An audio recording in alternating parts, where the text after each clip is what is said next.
Back to school is busy enough. The last thing you need is shopping that makes it harder. Whether you're moving into a dorm, your first apartment, or just getting organized for the semester, Wayfair makes it easy to get everything you need in one place.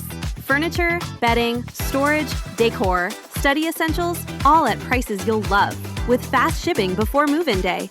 Get everything you need for back-to-school season. Shop Wayfair.com today. Wayfair, every style, every home. Late night bites with friends? Already hard to beat. That first too hot bite of fries you couldn't wait for, followed by ice cold Pepsi. Now that hits different. Suddenly, the energy kicks back in, the night goes longer, and the laughs don't stop. Because Pepsi brings out more flavor, more fun, and more of the moment. Food deserves Pepsi. Grab a Pepsi Zero Sugar today. If you think about it, 7 or 8 months ago, we were cold as ice. Our country is hot and hot as it can be. Our country is the hottest country in the world. We right now have the hottest nation anywhere in the world. I think we're the hottest country in the world right now. We are the hottest country anywhere in the world. The hottest country anywhere in the world. The hottest country anywhere in the world. The hottest country in the world. The hottest country in the world. The hottest. The hottest. The hottest. The hottest. And that sun is hot.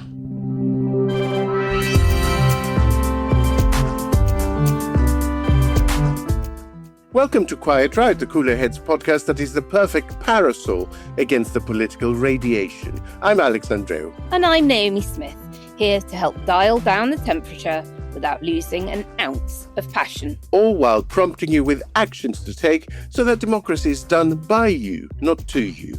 So reapply that SPF, find a shady corner, and join us to deliver another Quiet Riot. Quiet Riot. Hello and welcome to Quiet Riot. I'm Alex. And I'm Naomi. And I'm producer Kenny. Kenny, I need to tell people that we are recording slightly earlier than usual today because you were very, very excited about going out to see the eclipse. What, isn't everybody excited? Well, I think you were more excited than most, but that's because you are in a part of the country, I guess, that will get an even more spectacular showing of child. it. But you are down on the south. Oh yeah, we'll get a fabulous coast, view today. Yeah, where are you planning to watch it from? Going to head across to the west coast of Devon so that maybe we get a view out towards the sea, but with a little bit of landscape in front of us, but height. And somewhere where we'll be able to hear the birds doing the thing as it goes dark. What thing do birds do?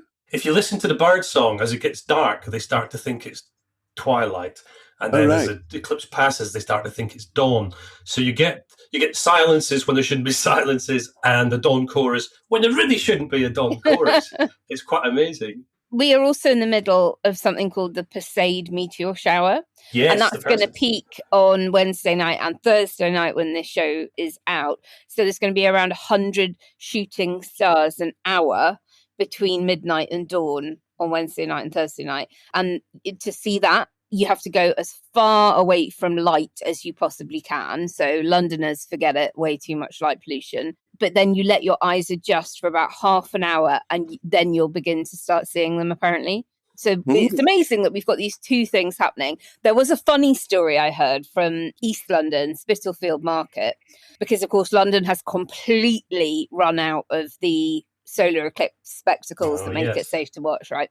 And in Spitalfields, there were queues and queues and queues for buying the glasses after a 2 a.m. WhatsApp message went out about a secret sale of the specs going live. And one teenager got himself to the front of the queue eventually, bought 25 pairs of glasses for $5 each. And then he promptly marched to the back of the line and sold them all for $10 each. The eclipse is making us all a bit more entrepreneurial. Just by the by, what do you think the ancient Greeks thought about eclipses? I'm just interested to know the general vibe. What do people think the ancients knew about these things? I'm going to guess that this was a sign that the gods had had enough of humans being annoying and thought they'd black them out for a little while and tell them to go to bed and stop misbehaving. Okay, how about you, Kenny? I mean, that's really what I was going to say. I've got to be more... Maybe they just thought that somebody hadn't paid their light bill. Whose fault's this? Okay, so here's some surprising things. this is true of early ancient denizens of that area, right? We're talking about Bronze Age. By the classical period, the Greeks, they knew the earth was a sphere, so they didn't think the earth was flat. And this is quite surprising to a lot of people. The notion that the ancients thought the earth was flat is a 19th century invention to make 19th century scientists look that much more advanced. They just didn't think it rotated. So they thought it was the center of the universe and things moved around it. But by the classical period, so 600 BC or so, they knew that eclipses were caused by the moon passing in front of the sun, which I find just extraordinary. Not only that, there is one famous incident, the eclipse of Thalys, where a solar eclipse was basically predicted and used to stop a war between the Medes and the Lydians, who had been fighting for many years. And because they knew this eclipse was coming, they made them negotiate peace for the sun to come out. So someone went there and said, right, the gods have had enough of you. So they're going to make the sun go away until you sit down and negotiate peace, and negotiated a peace treaty by the time the eclipse was over. Well, we could sure use a few of those in the world right now. So I mean, you got to tell Trump. By the 1st century BC, they had a mathematical model. They had constructed a mechanism considered to be the earliest computer, called the Antikythera mechanism, that could calculate when eclipses would come. I'm kind of with the people who thought that it was a portent of doom. There was an eclipse, I wrote about this years ago, in the year something like 664. I mean, it was at that sort of period in history. And the eclipse happened. And then when you read what historical chronicles have survived, the eclipse was followed immediately in the chronicles by a great plague. That you're not going to look at those two things happening and go, do you know what? This is probably physics, because that's just not how the brain works, is it? Right. Enough chit-chat, you two. Worse than Sunday school when you were left to your own device, and it was about 10 minutes before we got into the topics proper, and they included shagging up, right? So there'll be none of that today. This week, we get our teeth stuck into the drought, the fires, the impact on food and water supplies, and what the hell can be done about it all? Pretty much, I suspect, the agenda of the government's Wednesday Cobra meeting. And on Friday, we'll be bringing you Quiet Riot B-Side, where we'll take a deep dive into the facts and politics of the early release scheme, the prisons crisis, and how it illustrates a national refusal to consider trade-offs. Okay, let's crack on right away before we all flipping melt. Quiet Riot. Some crops this will go for biscuit making, some wheat will go into Weetabix, bread, animal feed. All depends on the quality. It's probably cost as much to grow it as what we're going to get paid for it this year. I don't think we'll break even this year, no. And that is just because of the crop not maturing enough. Yeah, it's the weather. The weather and our input costs will have a major impact this year. More than 2/3 of England is now officially in drought. July delivered just 8% of the rain we normally expect. Over 25 million people are living under hosepipe bans, and out in the fields there's an eerie quiet. No hum of the combine, no ripe wheat rustling in the breeze, just farmers staring at balance sheets that no longer add up. Spring wheat that should yield 2 tonnes an acre is coming in at half a tonne. £250,000 loss on the year, the whole operation now being propped up by dog walking fields and paddle courts. Nationally, this year's harvest is set to come in around 19 million tonnes against a normal of 23. 3 of the 5 worst harvests on record have now happened since 2020. The Prime Minister has held his first Cobra meeting on the issue, but how to respond? We can't just buy our way out. Europe is the fastest warming landmass on Earth, up around 2 degrees in 50 years, and it's on fire. France is staring down its worst maize harvest since 1976. Romania has lost over 1 million hectares of crops, and the rivers that move grain are too low for barges. Our salad shelves lean on Spain and Morocco, which are baking in the same heat. So the food is getting scarcer and pricier everywhere at once. The Food and Drink Federation think food inflation will hit 9 to 10% by the end of the year. and that 1 in 8 households is already food insecure. A leaked memo in the Grocer magazine put it bluntly. Climate change is now a bigger threat to Britain's food security than COVID was, and supermarket plans, yes, those same supermarkets who brought us just-in-time stock control, amount to, quote, wishful thinking. So what do we do about it? Some say build. Britain hasn't opened a major reservoir since 1992, and the population has grown since, and the 9 new reservoirs the government promised won't all be online until 2050, even the first ones not until the mid-2030s. Some say breed our way out with heat-tolerant, gene-edited crops. Some say eat differently, less meat, more of the grain we currently feed to animals. And I say the fastest fix isn't a shovel, but to strip out those post-Brexit border checks and all that friction that we have by signing a UK-EU agri-food deal. So is this a supply chain problem, a policy problem, or just a problem we've spent decades pretending wasn't coming? Alex, let's start with trade. Famine economics guru Amartya Sen claims food scarcity is never about insufficient food, but insufficient access to food. So how do we get the balance right between growing more here versus moving it around our continent better? You know, like the whole continent is suffering. I would add an element to that, because I think people tend to think of supply and demand curves, but there does need to be a third axis to that, and that's time. I think we have become quite accustomed to being able to get anything anytime. So what Amartya Sen says about access to food, that involves a temporal element, is what I'm saying as well, not just the geographical element.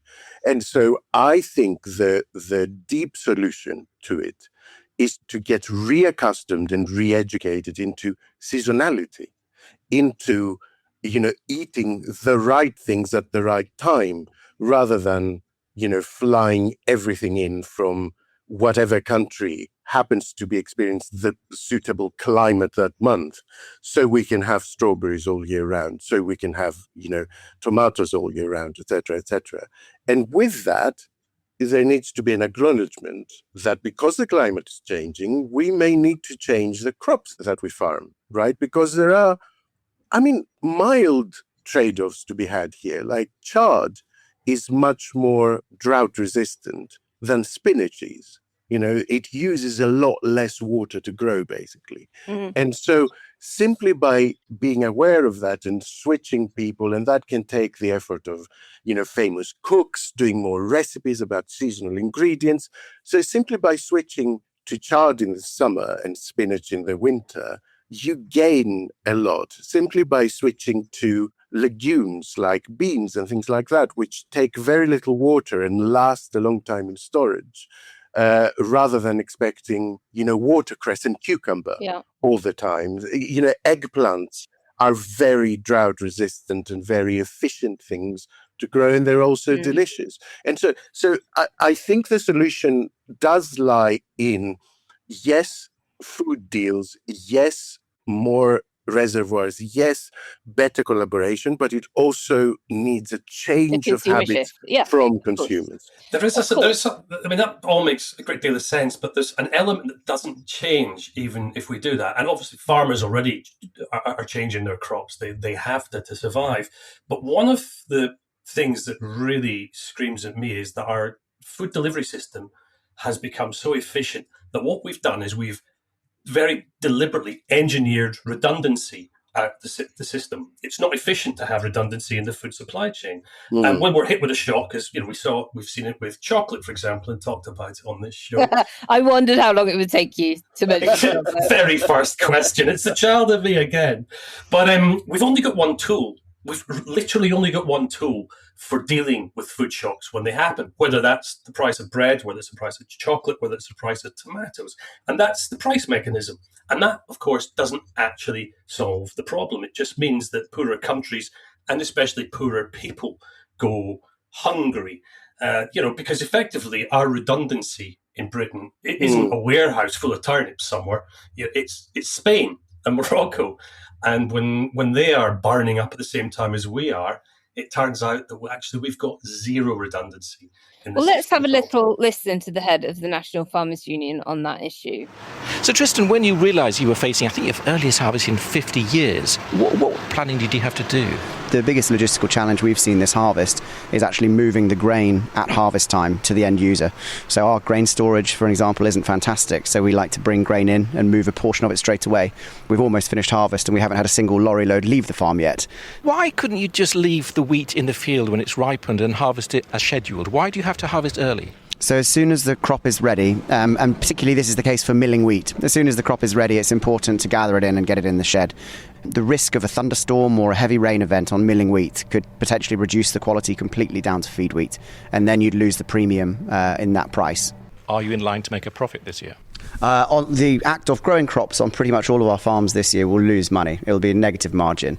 We've had one block that did quite well, but across the board, yields, I say, will be down around 20% this year. So, guys, if the whole of our backyard is frying all at once here and across the continent, does leaning on trade actually save us? Or are we just going to be bidding against everybody else for a shrinking pile of available food? I mean, does this point to the fact that we actually have to grow even more than we already do in the UK? I mean, I think it's only about 50% of the food that we eat is British. Again, I'm not sure it does that. It just means that we have to vary the food we eat and what crops we grow where, because there are large belts of the world that are becoming, impossible to grow things in. But as climate changes, other crops become possible in places that haven't grown them before. I know. Kenny and I did a whole Sunday school on it. The Highlands of Scotland becoming our arable basket. Yeah, you see it in your garden even. You see in your garden that it can now support species of plant that it couldn't 15 years ago. What Kenny says is absolutely right about chocolate. But I would add a counterpoint to it. When you say there's nothing we can do, well, isn't there? The entire craze about Dubai chocolate, which is based on pistachio more than cocoa, which is a drought-resistant crop, is because cocoa beans have gone up. And so a marketing strategy has been created to wrap around this crisis, this shortage, and change habits, consumption habits. I think, it is very difficult for farmers because the phrase climate chaos, it's the chaos part of it that makes the unpredictability of what to sow very hard. We've got a drought this summer that we couldn't have known when we were planting crop last year. And we don't know if we're going to have a washout next year. So do you plant things that do well in flood? Do you plant things that do better in drought? Do you try and go for something that can do a bit of in between? Do you have to do a lot more companion crop? So there is cost being built into every decision that's being made. And there was a cereals farmer on Times Radio this week, and he was asked if it was the drought or the heat that had ruined his harvest. And he said it was the heat in May. It was that it was too hot when we had that week of 30-degree plus, and that the plants couldn't cope. And basically, they either died off and left him with nothing but straw to sell as animal bedding, or they just didn't fruit. The plants cling on to the fruit and don't discharge it. And he basically said that for every £1 invested in agriculture, it returns about £9 to the economy. So he's saying that we need to start treating farming a bit like the Ministry of Defence in terms of how important it is to our security and resilience. And he's basically said that he wouldn't even be planting anything this year because it's stopping making financial sense if it wasn't for the fact that he has staff that he wants to retain and pay. Quiet, Riot. Back to school is busy enough. The last thing you need is shopping that makes it harder. Whether you're moving into a dorm, your first apartment, or just getting organized for the semester, Wayfair makes it easy to get everything you need in one place. Furniture, bedding, storage, decor, study essentials, all at prices you'll love, with fast shipping before move-in day. Get everything you need for back-to-school season. Shop Wayfair.com today. Wayfair, every style, every home. Quiet, Riot. I kind of buy into the analogy that if we're serious about this stuff, then the state legitimately could start to look at food in the same way it looks at defence. What do I mean by that? I mean that we don't get up in the morning and ask whether the army's made a profit this quarter. We just don't. There are arguments around the edges about, are we going to find an extra 20 billion here or there? Are we going to use more drones? But we don't see headlines going, army makes huge loss this quarter. I would argue that being able to feed 70 million people in a geopolitical or a climatic emergency is also a strategic capability, because a country full of starving, thirsty people isn't a country that can defend itself. And let's be quite clear. It's only 3 days without water and you're in serious trouble. In fact, in this heat, even a day or two without water and you could well be dead. That's probably quicker than an invading army would kill you. And yet, we all accept that risk as being completely normal. Yeah. And on top of that, we let greedy bastard venture funds in to make the situation worse. So, yeah, food run by the Ministry of Defence, not saying that. A much more strategic approach to food and accepting that we've got to be grown up about it. And of course, there is the old World War II adage: they didn't need to invade us; they just needed to restrict our food supply. Yeah. So the food and defence have long been linked. Alex, you used to work in government, looking at procurement, about Competition Markets Authority, and for decades, the supermarkets, who there is the big four, maybe big six, that have a real grip on the entire market. They've run on lean, just-in-time stock management. And as we've mentioned in previous answers to questions, we don't now have warehouses full of produce. Everything arrives the day it's needed. And that has helped to keep our food relatively cheap, and certainly relative to many other European countries. And that works until it doesn't. And we saw that with COVID, strip the shelves. And then there's that leaked grocer memo saying that model is now leaving us very dangerously exposed. So what's your view on this kind of lean, on-demand, brilliant efficiency model that we have all benefited from in terms of access to cheap food versus like it trading away our resilience? And now we've kind of realised that the model that fed us cheaply is more likely to be a noose around our neck. You have to look at it holistically. And I find one of the best ways to do that, and you can physically do it, you can visualize it, but you can also physically do it. Think of a supermarket and think of its food shelves, think of its supply, and then isolate how much of that is fresh as opposed to tinned or dry or frozen. And then out of that, isolate how much of that is grown abroad rather than in the UK. And actually you end up with a fraction that wouldn't starve the population. And I think there is the solution. So if you look at what more we could freeze, what more we could can, what more we could dry, what more we could rehydrate, things like that. There are solutions to be found that will keep food wholesome and nutritious and not expensive. And then the flip side of that is that with everything that we're talking about today, food waste in the UK is still going up, and not by a little. It's on a steep curve upwards. And there may be a connection between those two things, incidentally, because if you're keeping, let's say, carrots or lettuce in near 0 degrees Celsius in order to have it available to sell, then it goes bad very, very quickly the moment you put it on the shelf. Same goes with fresh fish and meat. And also, Alex, on that, the wellness industry influencers can fuck right off, because there is such a right-wing coding to... The wellness industry in total can fuck right off. Do not sponsor this podcast. No. What do I mean by that? The right-wing coding in the messaging you get from the clean eating brigade online. Check all of your ingredients before you buy it. If you don't, if your grandmother wouldn't recognize it, don't buy it. If you can't understand what that ingredient is, don't eat it.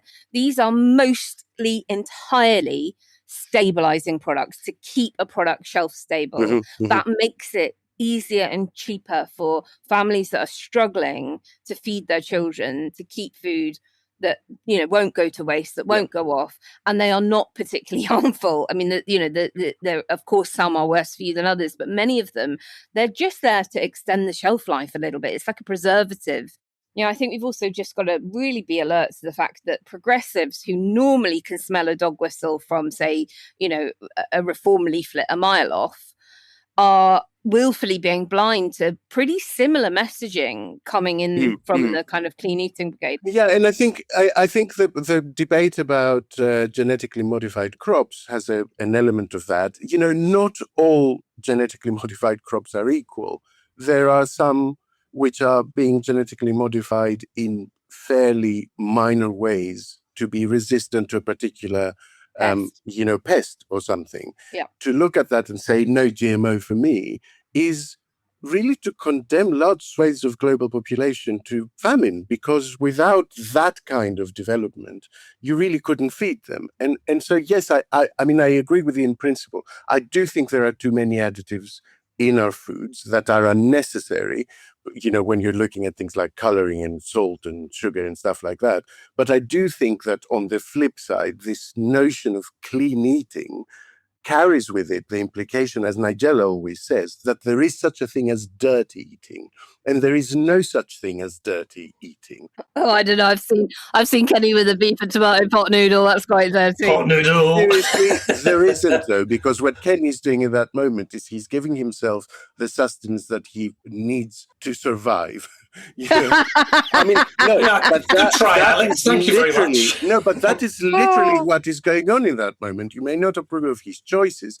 He may have been able to make more nutritious choices, but the basic thing that is going on there is a thing that requires fuel for it is getting fuel. Quickly and cheaply. Kenny, what do you think about food waste? I don't think, other than cheese, you would ever intentionally discard food from the fridge. Is throwing away a loaf of bread now almost like throwing away water? Who throws away cheese, by the way? Kenny hates cheese. Honestly, I'll throw you away if you come to my house with cheese. Never mind that. Yeah, I mean, in terms of, can I just say one thing about the additive stuff? Additives crop up in so many amazing and strange ways, and they're essential. They always have been essential, whether that's using salt or burning stuff in the ground. There was fluoride in our water. Yeah. The most important part about brushing your teeth isn't cleaning them. It's the fluoride that you take on board. There used to be a show, only for a couple of series on TV, called, I think it was Aldi's Next Big Thing, where lots of hopefuls would turn up to Aldi's big cheeses, and they'd have something they wanted to sell on Aldi. And quite often, the people at Aldi would go, well, that's an amazing thing, and it tastes fabulous. You're not quite efficient enough, but we can help you. But the shelf life, it's not going to work. Shelf life's wrong. And one of the things they used to do with tasty dishes, and not always savoury ones either, is they would simply add a little bit of garlic to the recipe. And you could see sometimes when the advice was given, they go, add garlic to my grandmother's recipe. And they said, you won't taste it. Just add a little bit of garlic and watch the shelf life extend by days and days. And it happened. Perfectly natural and a very, very common additive in the food world. And, actually, I wish people would add more garlic to things, not less. But and also very good for blood pressure. Yes, something we need on this show, isn't it? Naomi, the question was about food waste, wasn't it? And whether throwing away bread is basically throwing away water. I think absolutely right, because water isn't just what comes out of your tap. It's embedded in pretty much everything we consume. So when you throw away a lettuce from the fridge, obviously you're throwing away the water that's in the lettuce, but you're also effectively throwing away the water that was used to grow the lettuce, and that's a far, far greater number of litres. You're also throwing away the water that was used for the packaging and such like. Here's the thing, every litre counts. The Environment Agency reckons, I saw figures this week, that England alone by 2055 is facing a 5 billion litre a day supply gap in water. And what's the traditional measurement of water? It's Olympic-sized swimming pools, isn't it? So that's about 2,000 Olympic-sized swimming pools. Or if you prefer your measurements on the wee side, like I do, imagine 2.5 billion 2-litre bottles of water sitting in a very, very big field somewhere every single day. That's the sort of shortage that we're staring down the barrel of, and something we'll have to give. Well, I was going to mention this later on, and that is about the relationship between water and food. So a beef burger has about 2,500 litres of hidden water behind it. So the rain, the irrigation, used to grow the crop that then the cow eats, right? And that is an enormous amount of water. And if you compare it to a plate of vegetables, lentils and rice, well, they only use a few hundred litres. So kilo for kilo, beef drinks about 40 times more than vegetable food does. If you're looking at it on the protein consumption basis, it takes 6 times more water to produce a gram of meat-based protein than a gram of protein from pulses and legumes and things like that. So, we really do have to consider the water impact on our food consumption. Root vegetables, they barely use anything. They have the smallest water footprint of all, only 287 litres. If you compare that to the 2,500 litres for a single beef burger, that's really quite... Are you kidding me? That turnips and carrots that we grow in Scotland are the things that need the least bloody water? Quiet, Riot. Question to the Brits on the podcast. We are on an island or a set of islands surrounded by sea, and yet there's almost zero desalination in the UK. You are literally using drinking water to water crops. Why? Why is desalination not on the agenda as a way of producing water that is not for drinking purposes? I don't understand that. It's expensive and it's got byproducts as well. The desalination process involves squeezing salt water effectively through membranes and stripping out the bad stuff that way. But you need a lot of energy and you've got to be careful about things like carbon dioxide, like you always do. That said, that balance is now changing because, of course, if you use solar power or renewables, the cost equation starts to change quite markedly. And a large part of it is habit. But up until now, of course, it has been cost. You see the same thing in the Middle East, where they do use desalination plants, but you would think there would be far more than there are already. I mean, obviously, historically, we didn't need it. We were a relatively wet country. But what's happened, and I think it's largely NIMBYism, we have not built enough reservoirs, we have not built enough homes, we have not built enough prisons. And so now we're at the moment of needing all of those things. It's, we're playing catch up and now maybe the mix changes and desalination plants become part of that planning process for making sure we've got enough water. And also, it's a technology, you can advance it, you can research it, you can make it more cost effective, you can make it less environmentally damaging. It's not a static area. All it needs is for you to say, we're going to be concentrating on this now as one of the ways of making up the fact that we're not as wet as we were before as a country. The thing is, the planet still is wet. There's something like 1.4 or 1.5 billion cubic kilometres of water on Earth. And there's a definition point here. And you know how much I love words and how much importance I attach to the particular words we use. And I think that from a mindset perspective, it's wrong to think that drought is the disappearance of water from Earth. Drought is not the disappearance of water from Earth. The water is still here. Drought is the failure of the water cycle to deliver enough usable water to a particular place when we need it. We'll probably have wetter winters and drier summers with climate change here in the UK. That's right. And we accept that almost all the water is salty or frozen or inaccessible or polluted these days, particularly in England, or it's just in the wrong bloody place. But thinking of drought as a disappearance of water is problematic because it gives us an excuse. There's no water here. There is always water here. We're just not delivering it properly. Naomi, let's sort of go over and knock on the door of the scientists. Gene editing, or precision breeding, as it gets called these days, is one way that scientists expect technology to save us from starvation by doing things like creating crops that can survive a drought one year and survive flooding the next year. But, and it's a big but, this is the very issue that can hold up the UK and the EU from agreeing an agri-food deal, isn't it? Because the UK has diverged from EU regulations, or at least England has, in a very big way since Brexit. Surely, if we're talking seriously about feeding the nation, this is one Brexit benefit that we're just going to have to suck up. Well, thank you for mentioning England, Kenny. It is England that has diverged from EU rules around regulation around precision breeding since we left the EU. The devolved nations have chosen not to. And we've got this thing called the Genetic Technology (Precision Breeding Act of 2023) that did introduce a new regulatory framework for the treatment of precision bred organisms in England. Then secondary legislation required to implement the act got passed last year.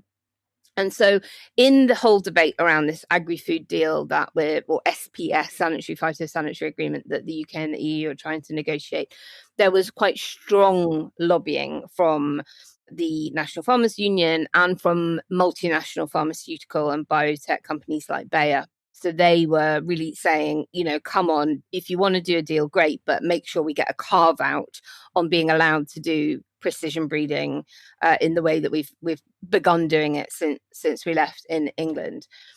Now, what does Best for Britain think about this? What do those of us trying to get that deal signed say? Well, basically, we're saying that the EU are also going to be doing their own legislation on this. They have actually begun talking about their own regulatory regime change applied to what they call NGTs, that's new genomic techniques.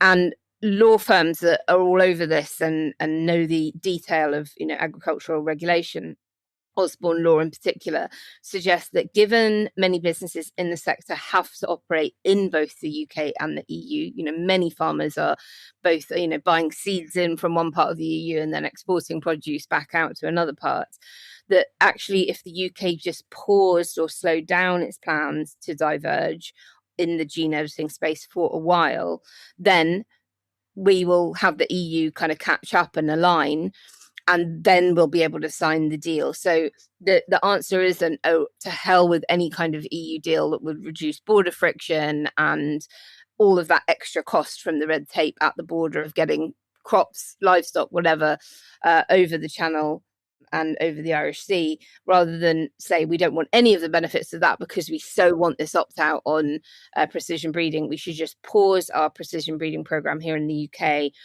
because the EU is rapidly aligning with us actually in that space, and then we'll be able to sign the deal and it'll be win-win for absolutely everybody. Quiet, Riot. Back to school is busy enough. The last thing you need is shopping that makes it harder. Whether you're moving into a dorm, your first apartment, or just getting organized for the semester, Wayfair makes it easy to get everything you need in one place. Furniture, bedding, storage, decor, study essentials, all at prices you'll love, with fast shipping before move-in day. Get everything you need for back-to-school season. Shop Wayfair.com today. Wayfair, every style, every home. The perfect lunch combo. That first bite of your favorite sub, followed by ice-cold Pepsi. Add a couple of friends, and now that's next level.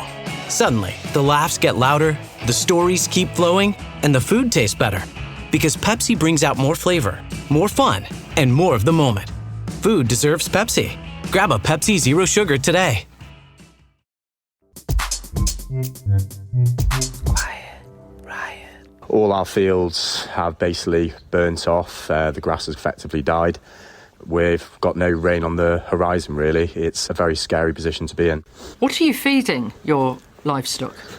So we're currently feeding our winter silage stock, so the first two cuts of silage that we've made earlier this year, and we're going through it at alarming rates. You also grow on the farm crops to feed over the winter to the animals. How are they doing? That is down 60% across the board, and if we're going to buy that feed in, that will cost us £176,000. So we know that we can't afford to do that, so we've decided to sell 60 cows in order to be able to afford to buy feed to keep the rest of the girls well fed and looked after. Yeah, it's massively impacted the business, both financially and mentally. Alex, we feed a lot of lower grade grain to animals. And when you talked earlier about changing our consumption patterns, around changing food waste and things like that, I mean, we could presumably eat some of this lower grade grain ourselves, like less meat, less heat. If we're thinking about maybe some kind of government awareness campaign to the public about changing their habits, could that be framed as a kind of food security lever that we need to do? Or do you think it is kind of political suicide that no minister will want to touch because they'll be, decried by the Telegraph for being, soy boys? You can look at this culturally as well. I was very surprised to find out that a very prized particular kind of legume in Greece called fava. My favourite. Well, I mean, here it's used only for animal feed. But it's so good. And so, there are trade-offs even there in looking at other cultures and the kind of foods they consume, because they were in a climate that was more traditionally like the climate that we're now facing. And so, again, there is learning to be had by looking across the world and what people do in traditional setups. There is also a lot to be said for, if I had a garden, which I don't, I have a roof terrace with containers, but that's not the same. But if I had a garden out my house, on the, backside of my house, then I would very seriously consider, for instance, a grey water recycling setup. They're really quite cheap. You can set them up from a very simple one for about 300 quid. And the most expensive, sophisticated filtering ones are only about 2.5 grand. So we're not talking about a huge amount of money. You could water your garden basically, even when there's a hosepipe ban, because grey water setups are exempt. So you could be watering your plants and you're in a small vegetable patch and an allotment, even when there is a hosepipe ban, by doing that. There are a lot of solutions, but they depend on something that I think ties all the areas we have discussed. So telling people to eat more seasonal food, encouraging people to eat less meat, encouraging people to change their habits with relation to water.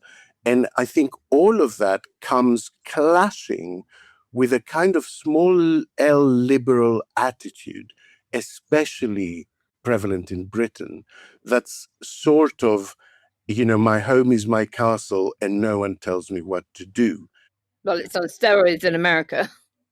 It's a form of exceptionalism because, it's not real liberalism, is it, to be doing things that are damaging to the planet and damaging to big swathes of population.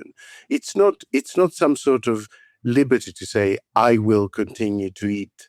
No, it's libertarianism versus actual liberalism. Yeah, exactly.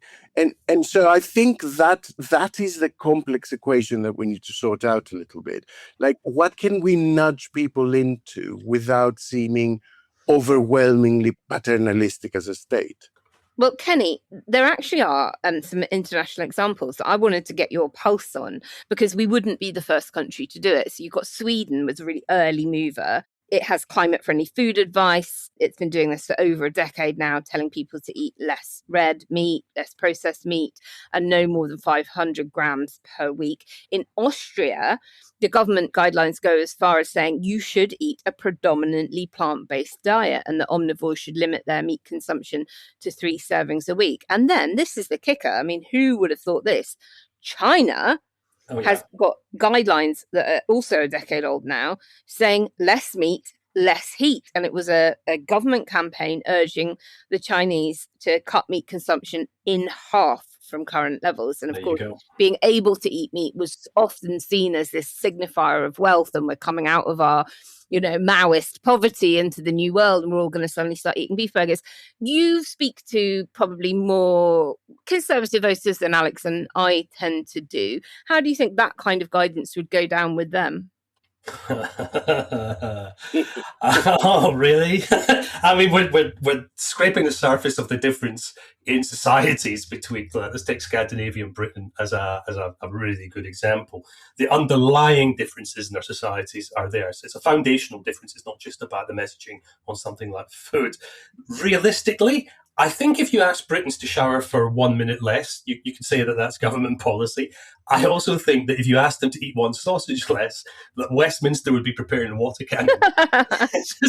They would be outraged. Don't tell me what to eat! The Daily Mail and the Express would have front pages for decades without a difficulty. So there is an issue there. The underlying thing, the messaging here is important, though, because what we're talking about is a way of messaging that puts people's backs up.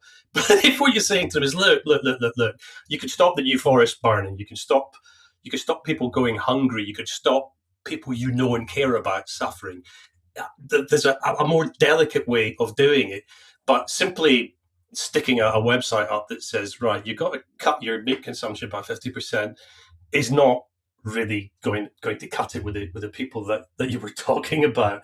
And it's exactly the sort of issue that becomes, it becomes electoral dynamite. That you take something that wasn't really important before, you shine a magnifying glass on it, and all of a sudden everybody's talking about it and everybody's got an opinion about it.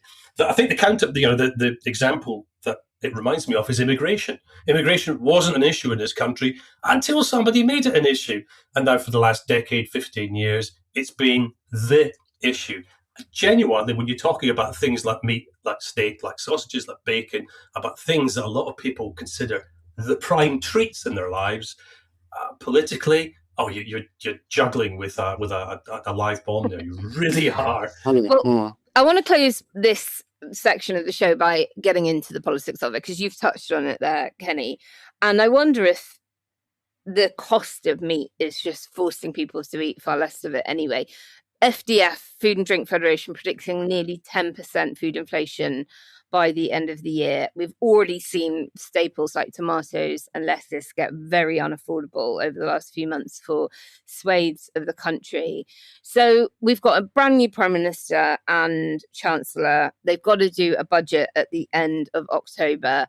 And we and they know that the cost of living crisis has undone many an incumbent government, particularly in Western democracies over the last decade.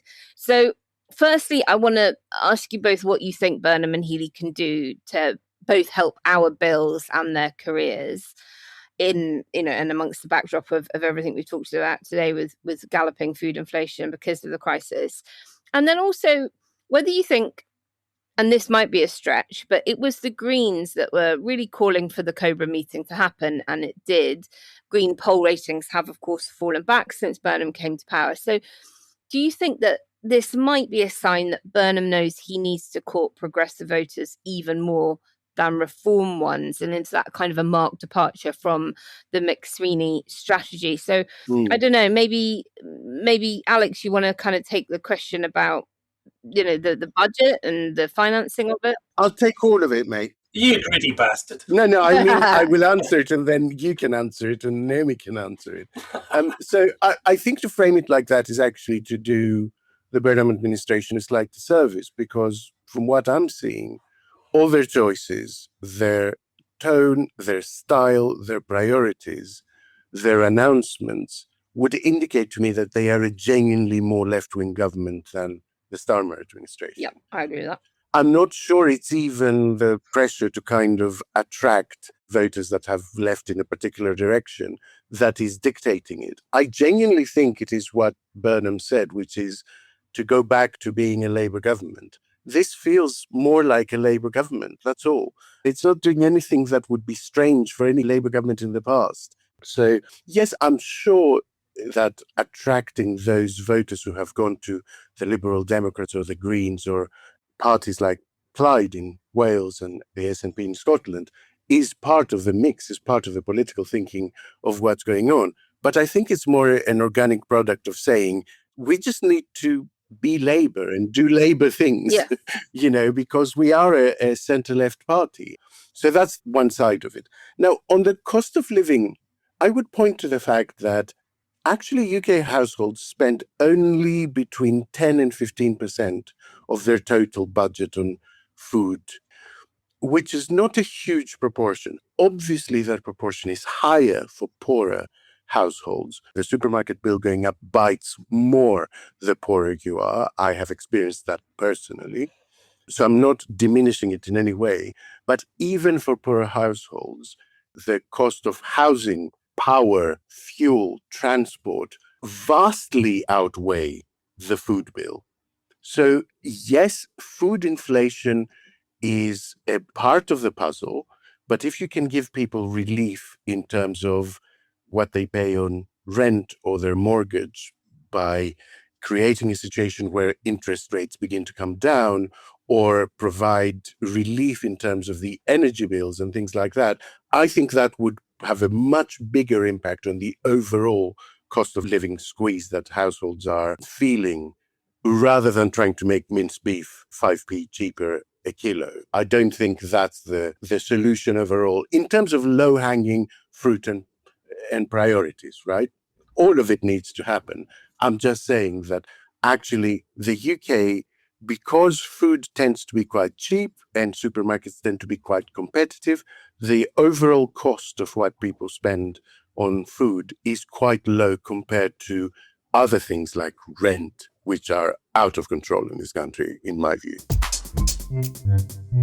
Quiet, Riot. Back to school is busy enough. The last thing you need is shopping that makes it harder. Whether you're moving into a dorm, your first apartment, or just getting organized for the semester, Wayfair makes it easy to get everything you need in one place. Furniture, bedding, storage, decor, study essentials, all at prices you'll love, with fast shipping before move-in day.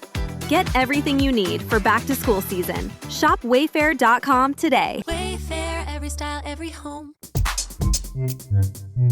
Quiet, Riot. I'm always nervous about the law of unintended consequences here. So, Naomi, you mentioned the move from beef consumption to non-beef consumption. A large part of that in recent years has been driven by the move to chicken. It's cheaper, it's easier to cook in many ways.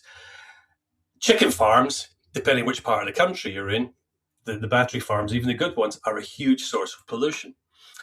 And the stuff that they destroy is watercourses. In the Wye Valley for over a decade now, they've been battling pollution, a lot of it caused by either runoff from general farming land, but specifically from these huge industrial scale chicken plants.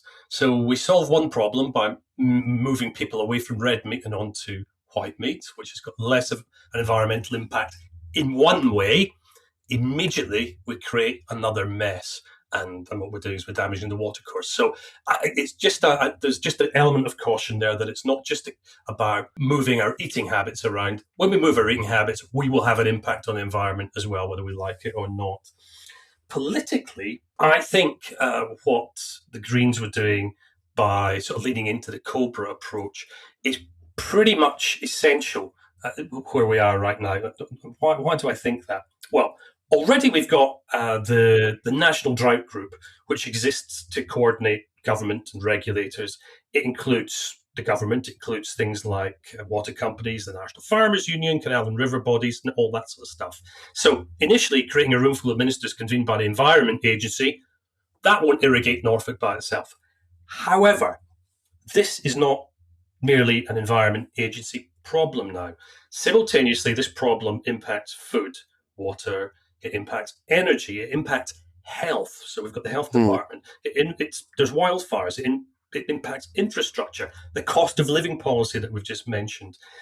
And once you've got 30, 40 million people living in drought-affected areas, insisting it's just departmental business begins to look a little bit complacent. So while there was clearly a little bit of theatre from the Greens around the leading into Cobra, I'd actually think that there's a genuine issue there. The argument probably isn't, let's call out Cobra because it's hot.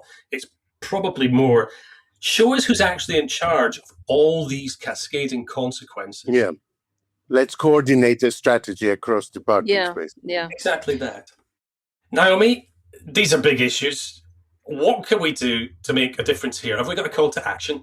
Well, look, the MPs are still on recess. So you could write to them and tell them to ask the government and the EU to crack on with getting an agri-food deal. But actually, we thought maybe there'd be something a bit different you could do this week. And basically, it's to write to us with your ideas for living a more climate-focused life. So we really want to hear the adjustments that you're making, whether it's taking showers rather than baths, eating less meat, maybe you're stockpiling tins because you're worried about food inflation. Let us know all of your comments. But let us know in the comments on Blue Sky, on Instagram, or via our Discord channel for Ko-Fi backers, because we want to learn. We want to know what you're all up to. Just please do not tell us that you're no longer flushing the loo. We don't need to know that. I can get the ball rolling on that. I've recently discovered an app called Too Good To Go. I don't know if you're both aware of it. It notifies you of things that are about to be thrown away, basically. And Olio is even better. It'll be where your neighbours are going on holiday and they're clearing out the fridge and there's a load of stuff that'll go off before they get back and you can go and get it for free. And you sort of get a mystery box or a mystery bag of vegetables, let's say, from a supermarket, or a stack of vegan sushi from a local place that will not be okay to sell the next day. If you live in a densely populated area, there's quite a lot of availability of stuff. And the other thing is, there are 2 or 3 companies that I know of who sell misshapen vegetables that usually go to landfill. I think they're a very, very good thing too. They will actually improve your diet, increase your fiber content, put more vegetables on your plate, and be doing a lot of good to the planet. So I would recommend both those things. We'll leave a link to both the Too Good To Go app and the Olio app in the show notes. Quiet, Riot. Well, after that somewhat parching start to the show, it's time that we give you all something to cheer you all up. It's time for Grin and Share It. Good news is welcome to me. Bad news is hell come to me. Good news. I want good news. What have you got for us this week, Naomi? Well, Kenny, it's actually down in your neck of the woods in Devon. Oh. It is not a puff piece. It is a puffin piece. Ba-dum-ching! And it's a little bit of good news from a lesser-known place, unless you are an insomniac very familiar with the shipping forecast. I am, of course, talking about Lundy, which is a small island in the Bristol Channel, just off the coast of Devon. This year, they're celebrating a remarkable conservation success. It was about 20 years ago that they officially declared the island rat-free. So presumably Nigel Farage hasn't been there lately. But so look, that might not sound like much of an environmental triumph, though. As somebody afraid of rats, I might move to Lundy. But rats had been eating the eggs and the chicks of the island's seabirds, the indigenous seabirds, and their numbers had collapsed completely. And now there are more than 40,000 seabirds nesting on Lundy. That is the highest number recorded since the interwar period in the 20th century. And the recovery is really striking for different varieties. So you've got Manx shearwaters. I assume they've come down from the Isle of Man, and their numbers have risen from under 600 at the turn of the millennium to now 25,000. And Lundy is supporting about 95% of the England's breeding population of Manx shearwaters now. But it's the puffins that everybody loves, and they've made a really remarkable comeback. And in 2023, the census recorded 1,335 of them, and that was compared with just 13 puffins in the year 2000. Wow. 1-3. So from 1-3 to 1,335. Wow. In 20 years.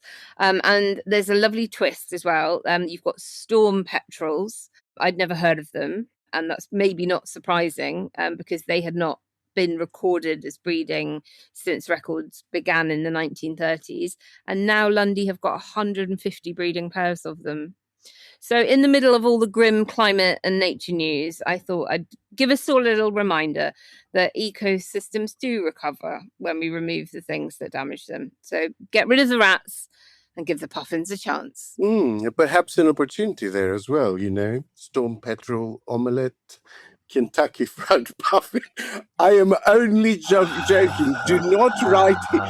Do not write in. I am only joking. It's a joke. I'm not suggesting It's better than vegan sushi, Alex. What's wrong with vegan sushi? Don't start me. Don't start me. Vegan sushi. Okay. You're not going to get that in the Highlands of Scotland.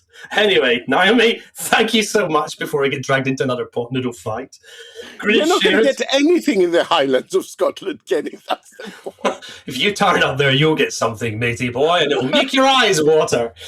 Can I say I've been rewatching all of Shetland, and I am kind of in love with that region of Scotland at the moment. There is something just really beautiful about it.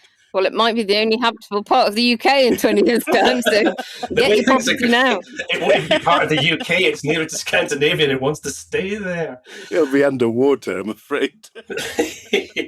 Listeners, as always, we'll stick a link to that Happy Puffin story in the show notes so that you too can grin and share it. Quiet Riot. And that is sadly all we have time for on today's show. A mega thank you to everyone for tuning in, and an even bigger thank you to everyone who has started to follow us on Instagram as well as Blue Sky. You can support the show at ko-fi.com/Quiet Riot Pod for as little as $5 a month, which is about 15 times cheaper than a month's worth of meal deals with the club card discount. What a weird comparison. It's almost as weird as counting things in swimming pools. Well, I did 20 times your monthly coffee bill last week, so I was trying to come up with a new one. Works for me. And let me extend an extra Andreou hug to everyone who has messaged us with their contacts for not London venues for our next live show. It's so lovely that so many of you take time out of your day to help us grow the show. We're busy consulting our diaries and hope to give you some news very soon, perhaps at an editorial meeting coming down the line. Ooh! Look, we'll be back tomorrow, of course, with the Quiet Riot B-side, when we'll be taking a deep dive into the shortage of prison spaces, and we'll be chatting through what needs to be done and why nobody wants to hear it. We love you more than puffins. Bye! Bye.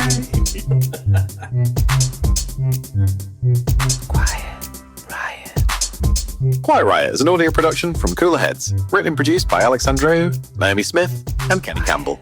Music by Mariana Sangeeta, artwork by Simona Canello, and edited by me, Alex Reese. Quiet Riot. Should I be looking out for poo? I haven't pooed Do I need to be scanning now the script? Do I need No, to but I was like, he's going to want Rwenge, so I've got to be careful. No. Do you know why? Because I'm not a fucking child. Well, just a diva. Back to school is busy enough. The last thing you need is shopping that makes it harder. Whether you're moving into a dorm, your first apartment, or just getting organized for the semester, Wayfair makes it easy to get everything you need in one place. Furniture, bedding, storage, decor, study essentials, all at prices you'll love, with fast shipping before move-in day.